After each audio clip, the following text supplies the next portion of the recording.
네, 안녕하세요. 윤앤리 퍼블리싱의 윤민입니다. 오늘은 2016년 6월 22일 수요일입니다. 오늘 에피소드 시작하도록 하겠습니다. 제목에서 보시다시피 오늘은 아담파, 에더마이츠라는 중세시대의 한 종교 집단하고 공동체에 대한 이야기를 해볼까 합니다. 제가 며칠 전에 여러분께 소개해드렸던 그 베르나르 베르베르의 상상력 사전, 그 책에서 본 내용을 그대로 옮긴 것입니다. 이들에 대해서 간단히 먼저 소개부터 해드리겠습니다. 그 1420년에 그 보헤미아에서 그 교회의 개혁과 독일 영주들의 퇴진을 요구하는 후스파 신자들의 반란이 일어났습니다. 자, 그리고 이 분파 중에 하나가 여기서 파생된 급진적인 종파가 이제 아담파입니다. 여기서 제목에서 보다시피 아담과 이브 할 때 그 아담입니다. 근데 이 아담파는 굉장히 급진적이었는데 이들은 단순히 그 부패한 교회뿐만이 아니라 사회 전체, 사회의 구조, 시스템 전체에 대해서 이론을 제기했습니다. 자, 이들의 기본 사상이 어떠했냐면 어쨌든 뭐 다 기독교의 종파니까요. 그 신에게 다가가는 가장 훌륭한 방법은 아담과 똑같은 조건에서 사는 것이다.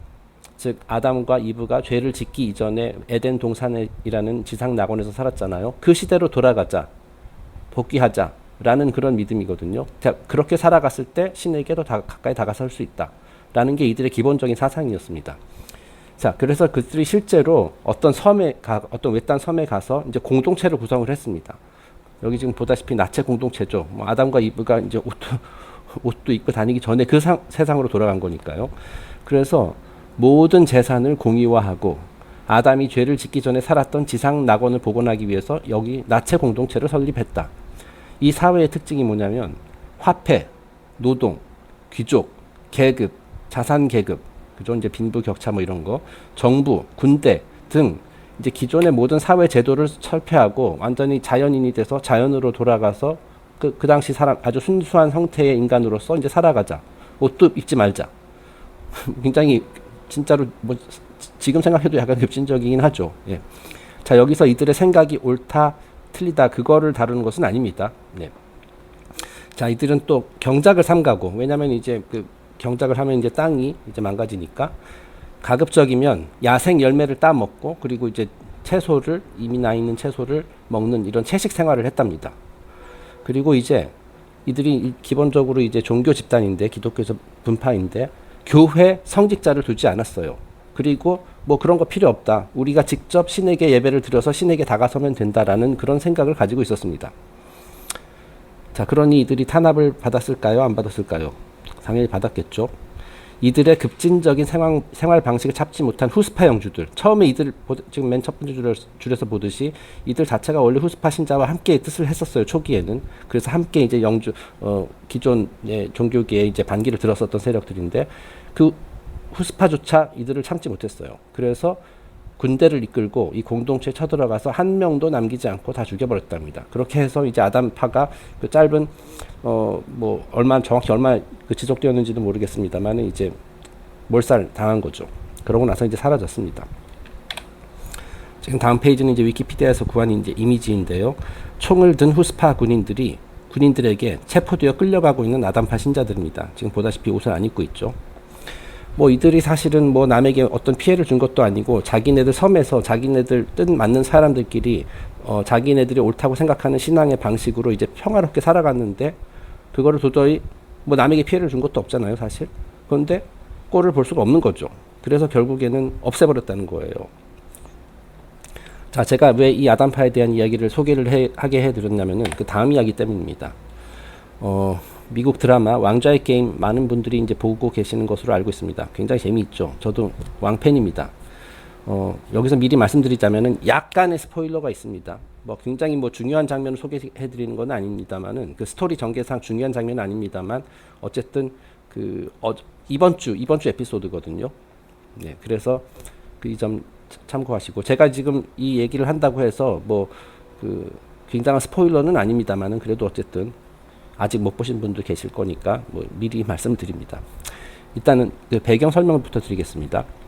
자, 드네리스 여왕의 본거지인 미린이 노예주들의 공격을 받고 있는 상황입니다. 자, 이 드네리스 여왕이 이 왕자의 게임 이제 메인 캐릭터 중에 한 명이거든요. 그래서 이 여왕이 하는 일이 뭐냐면 노예들을 해방하고 있어요. 여러 이제 지역들을 정복하면서 이 당시 이 스토리상 시대에는 이제 노예 제도가 이제 그 널리 성행하고 있거든요. 그래서 어떤 도시를 정복하게 되면은 그 도시의 노예들을 전부 다 이제 풀어줍니다. 그리고 이제 하여튼 뭐 말하자면 이제 해방 운동가예요.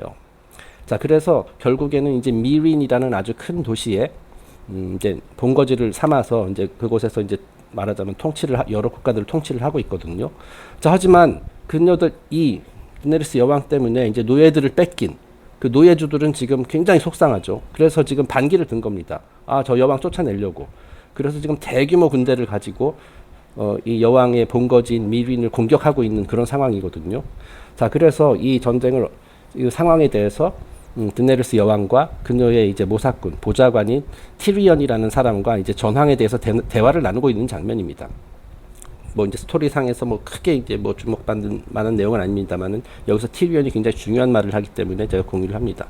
티리언이 이렇게 얘기를 합니다. 이제 드네리스 여왕에게 이 전쟁에 대해서 설명하는데 The masters cannot let Meereen succeed because if Meereen succeeds, a city without slavery, a city without masters, it proves that no one needs a master. 자, 이게 굉장히 인상적인 말이죠. 노예주들의 입장에서, 즉 지금 노예주들이 지금 이들을 공격하고 있잖아요. 그 우리 적들의 입장, 즉 노예주들의 입장에서는 미린이라는 이 새로운 도시가 성공하는 것을 눈뜨고 볼 수 없을 것입니다. 왜냐하면 이 지금 우리 미린이라는 우리가 새로 세운 도시에는 노예 제도도 없고 노예주도 없는 도시다. 그런데 이 도시가 보란 듯이 성공을 거두게 되면 이 세상에 노예주가 필요 없다라는 사실이 입증될 것이기 때문이다. 즉 노예 없는 세상을 실제로 이렇게 현실화시키고 그 도시가 성공하게 되면 이제 사람들이 이제 기득권 세력들이 긴장을 할 수밖에 없다라는 거죠. 왜냐하면 그 노예들이 반란을 일으킬 거 아닙니까? 자, 그래서 저들이 지금 우리를 공격하고 있는 거다. 길을 써서 우리를 쓰러뜨리려고 하는 것이다. 라고 이제 티리언이 얘기를 하는 겁니다. 다시 말해서 인간이 자유를 누리면서 지배자가 없는 세상에서 살아갈 수도 있다는 사실이 알려지면은 안 된다는 거예요. 그렇기 때문에 그건 허용할 수가 없어요. 그 아까 아담파도 마찬가지입니다. 그 아담파들 자기네들 뭐 아무런 사회제도 다 없애고 뭐 이거 옳다는 건 아닙니다만은 뭐 지배자도 없고 뭐 아무것도 그런 그 상하 계급도 없고 뭐 지배자 피지배자도 없는 그런 세상에서 평화롭게 살고 있잖아요. 살아가고 있었잖아요. 그 공동체가 성공해서는 안 돼요. 그 다른 기득권의 입장에서는. 그렇기 때문에 없애버린 거예요. 이 왕자의 게임에서도 마찬가지로 노예들을 부리고 있는 노예주들의 입장에서는 노예 없는 도시라는 것이 존재하면 안 돼요. 성공하면 안 돼요. 그래서 지금 길을 쓰고 지금 드네리스 여왕을 이제 쫓아내려고 이제 물리치려고 지금 공격을 퍼붓고 있는 그런 장면입니다. 아마 지금까지 뭐 이번 주 에피소드 보지 못하셨더라도 아마 지난주까지 보신 분들은 뭐 상황이 그렇게 전개되고 있다는 거 다 알고 계실 거예요. 자, 이 드네리스 여왕이 이제 여러 가지 타이틀 굉장히 제가 개인적으로 좋아하는 캐릭터입니다. 말하자면 진짜 인류의 해방을 위해서 어쨌든 열심히 노력하고 있는 그 리더거든요. 그 드네리스 여왕의 여러 가지 타이틀들이 있는데 그 중에 하나가 Breaker of Chains입니다. 여기 뭐 물론 용의 엄마, Mother of Dragons이기도 하고요. Breaker of Chains, 즉 노예들을 속박하는 그 쇠사슬을 깨버리는 사람이란 뜻이에요. 자, 그 다음에 또 다른 장면입니다. 이제 좀 상황이 좀 지나가가지고 이제 새로운 장면인데 이 드네리스 여왕하고 보좌진 그리고 노예주들의 대표 3인방이랑 이제 협상을 했거든요. 이제 서로 양측에서 웬만하면은 이제 항복하시오. 목숨만은 살려주리다. 근데 그렇게 이제 협상을 하다가 결국에는 이제 드네리스 여왕이 아이고 이거 너무 말하면 스포일러인가? 어쨌든 이기는 상황이 됐어요. 거의 뭐 이제 노예주들이 완전한 이제 패배로 돌아서는 그런 상황이거든요. 자, 그래서 이제 티리언이 이제 드네리스는 이제 여왕은 이제 싸우러 갔고 티리언하고 이제 그 다른 이제 그 지휘관들이 그 기존 티리언을 비롯한 드네리스 여왕의 보좌진이 전세가 이미 지고 있는 그 노예주 대표 3인과 그들의 호위 병사들에게 하는 말입니다. 자, 일단 그레이 웜이라는 캐릭터가 있어요. 이 그레이 웜은 이제 드네리스 군대의 지휘관이거든요. 근데 이 사람도 원래 노예 출신입니다. 그런데 드네리스가 해방시켜줬어요. 그리고 해방시켜주고 자기의 그 군사, 뭐 말하자면 참모총장, 지휘관으로 이제 앉힌 사람입니다. 그 사람이 이제 호위 병사들 향해, 즉 노예주들 뒤에서 이제 노예주 3명을 이제 호위하고 있는 병사들을 향해서 이렇게 얘기합니다. You men have a choice. fight and die for masters who would never fight and die for you or go home to your families. 너희들 그 뒤에 있는 그 쫄병들, 너희들에게 선택권을 주겠다. 절대로 너희를 위해 싸우고 너희를 위해 목숨을 바치지 않을 저 주인들을 위해서 싸우다가 목숨을 잃든지 아니면 조용히 집으로 돌아가든지. 네. 굉장히 의미심장한 말이죠. 물론 당연히 병사들은 그 이제 호비 병사들은 무기를 버리고 도망갑니다. 예. 자, 그러고 나서 이제 티리언이 이제 노예주 3인방 대표 3인방만 남아 있어요. 그들 호위하는 병사들 다 도망갔습니다. 이제 티리언이 이제 사실 이 사람들은 이제 죽을 운명이잖아요. 그죠? 예. 그래서 곧 죽게 될 3인의 노예주 대표들을 향해서 이렇게 얘기합니다. It always seems a bit abstract, doesn't it? Other people dying.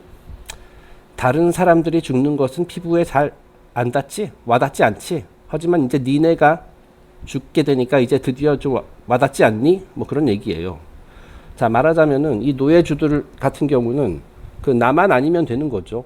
자기가 부리는 사람들, 자기 휘하의 병사들이 죽던 말던 이들은 상관이 없어요. 이들은 그냥 전쟁을 일으키고 지휘만 하지 실제로 전쟁하는 사람들은 아니에요. 자, 그래서 이제 뭐 자기 병사, 적군 병사들이 뭐 수백 수천 명이 죽어도 눈 깜빡하지 않죠. 자, 하지만 막상 그 죽음이 자기에게 다가오니까 이제 그때부터 이제 피부에 와 닿을 거라는 얘기죠. 다시 말해서 이 상황을 정리하자라면은 전쟁을 일으키는 사람들은 전쟁터에 나가지 않습니다. 그래서 그들은 전쟁이 어떤 건지 몰라요. 예, 얼마나 그 이제 영혼을 파괴하고 물론 수많은 목숨을 앗아가고 끔찍한 일인지 그들은 몰라요. 감이 없습니다. 군인들은 그냥 뭐 사망한 사람들의 수 이건 그냥 말 그대로 숫자에 불과해요. 예. 자기네들이 어쨌든 이익만 취하면 된다는 거죠. 예. 하지만 막상 자기 목에 칼이 겨누어지게 되면은 뭐 그때는 이제 생각이 달라지겠죠. 피부에 와닿으면은 그때는 생각이 바뀌는 겁니다. 자, 이건 이제 빨간 문건은 다 제가 쓴 겁니다만은. 자, 전쟁터에 나간 군인들이 전쟁을 일으킨 자들을 위해 싸우고 죽는 일은 있어요. 물론 그건 늘 있는 일이죠. 그죠? 군인들은 어쨌든 죽잖아요. 뭐 때문에 죽습니까? 전쟁을 일으킨, 사실 가만히 따져보면은 전쟁을 일으킨 사람들 때문에 죽는 거예요. 그들을 위해서 죽는 거예요. 전쟁을 일으킨 사람들이 이익을 취할 수 있도록 이용당하는 소모품이죠. 자, 하지만 전쟁을 일으킨 장본인들이 군인을 위해 싸우고 죽는 일은 절대로 없죠. 바로 그러한 상황을 얘기하는 겁니다. 자, 지금 보시는 이미지는 그 왕좌의 게임에서 그 드네르스 여왕이 있는 곳입니다. 그 미린이라는 도시의 이제 왕궁이죠, 말하자면. 거대한 보다시피 계단형 피라미드 모양으로 되어 있습니다. 근데 제가 이거를 보면서 이게 굉장히 그 상징적인 의미를 담고 있다라고 생각해서 한번 넣어봤는데요. 지금 다음 페이지를 보시면은 이제 마운트 미루라는 게 있습니다. 자, 지금 한번 읽어볼게요. Mount Meru is a sacred mountain with 5 peaks in Hindu, Jain, and Buddhist cosmology and is considered to be the center of all physical, metaphysical, and spiritual universes. 자, 이거는 이제 위키피디아에서 이제 나온 마운트 미루의 정의인데요. 힌두교, 자이나교, 불교의 우주론에 등장하는 5개의 봉우리로 구성된 신성한 산으로 물질 세상, 형이상학 및 영적 우주의 중심으로 여겨지는 곳이다. 말하자면 이제 세상의 중심이라는 것이에요. 자, 이게 그래서 뭐 그리스의 올림푸스 산, 그리고 이집트와 피라미드, 이게 전부 다 이제 산 모양으로 이렇게 뾰족하게 되어 있잖아요. 자, 이 산이라는 것이 상징하는 게 뭐냐면은 가장 높은 경지다, 가장 높은 이상, 그리고 또는 이제 천국 등을 상징하는 심볼이에요. 이런 산 꼭대기가, 아주 신성한 산의 꼭대기가. 자, 이건 지금 왼쪽도 이제 지금 마운트 미루의 형상을 이제 이렇게 표현한 거거든요. 지금 보다시피 이렇게 피라미드 모양으로 돼 있고, 여기 이제 5명의 어떤 뭐 신들인가 보죠. 뭐 신들이 이렇게 앉아 있죠. 이게 5 봉우리에 해당되는 겁니다. 자, 그렇기 때문에 그 드네르스 여왕이 지금 미린의 그 타워, 그 피라미드 타워 꼭대기에 이제서 지금 거하고 있죠. 자, 그렇기 때문에 결국에는 이게 드네르스가 추구하는 이상, 모든 노예들을 해방시키고 인류에게 뭐 평화를 가져다주고 이런 것들이 말하자면은 가장 높은 경지, 높은 이상, 말하자면 지상 낙원을 구현하는 것이 바로 그녀의 꿈이 아닌가, 그런 생각이 든다는 거죠. 그 같은 심볼리즘 것으로 이제 생각이 됩니다. 지금 다음 페이지에서 보시면은 이건 제가 이제 인터넷 한번 검색하다가 이제 찾은 이미지인데요. 실제로 인도의 마운트 미루하고 이집트의 그레이트 피라미드, 대피라미드를 이렇게 비교를 하고 있죠. 제가 이거 실제로 그 사이트 내용을 읽어보지 않았습니다만 어쨌든 그 같은 개념을 담고 있는 것이다. 그리고 이제 그 미린이라는 그 가상의 도시도 그 드네르스 여왕이 있는 그 왕궁도 같은 의미에서 이렇게 표현한 것이 아닌가 하는 생각이 들었습니다.